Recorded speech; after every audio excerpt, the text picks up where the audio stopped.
Hello, my name is Simon and welcome to AFC Bournemouth Analysis. Here's my take on our 0-0 draw with Leicester City. So yes, even though we didn't win the game, we did control nearly the entire match. We had the best chances, we defended well, we attacked reasonably well, we just couldn't put the ball in the net. The first half in particular, we had some great chances, Defoe hitting the bar, Pugh missing a couple of presentable opportunities, and a couple of handball shouts. One of them was pretty nailed on. In particular, Lewis Cook finally made an appearance this season in a league match, and he played just as well as all the fans thought and knew he could. He controlled the game, he was a large part of it with Sermon in the middle.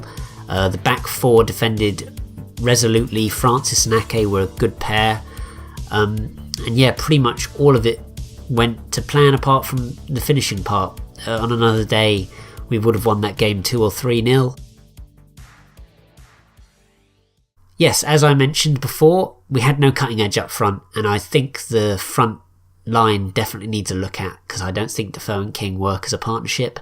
I think King would be better off on his own with a midfield 5 behind him, maybe with a number 10 playing behind him, maybe Lewis Cook, with Sermon and maybe Arter behind that.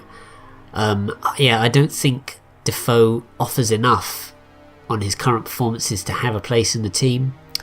I think he's missing really presentable chances, which I think is the main reason he's in the team, to finish off chances, and he's missing some big chances that might see us much higher in the table than we are now if he'd taken them. It was a game played at a reason... There wasn't too much ugly in the game, but I think Danny Simpson's handball in the first half, where he flicked his hand out, then flicked it quickly back in to make sure the referee couldn't see it, to deflect away Pugh's goal-bound effort, was pretty ugly in a way. You've got to admire the, sleight of hand, literally, but as a Bournemouth fan, obviously that was very frustrating, because that would have opened the goal. It would have opened the scoring for us very early on and put us in a great position to win the match.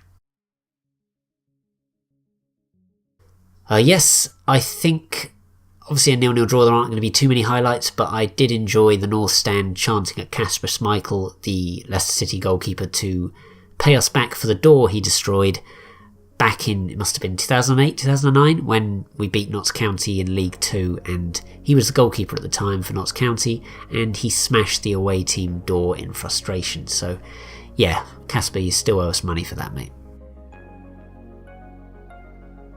A couple of people got in touch, both on Twitter, so thanks for that.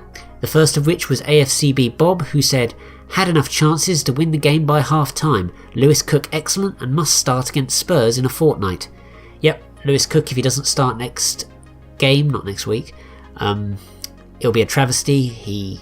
Some of the great movement he had, some of the passing. The AFC Bournemouth official YouTube channel has actually put together a video of all his touches in the match, which shows that maybe they're Bournemouth fans, not Bournemouth, Lewis Cook fans too, which I think all of us are after that match, really beforehand, so it's great that Eddie Howe finally gave him a chance, and he needs to stay in the team now. And then Steve Wright, who is Steve Wright70 on Twitter, said about the match, "Morgan is a complete donkey of a player." Yeah, that's all he said. But Morgan's not the fastest, although he did keep up with Defoe in a foot race. I think it was in the first half where Defoe was put through by a superb Stanislas pass. But yeah, he's not the fastest, but they kept a clean sheet, so they can't really complain. And Maguire is arguably even bigger than Wes Morgan, and I didn't think that was possible.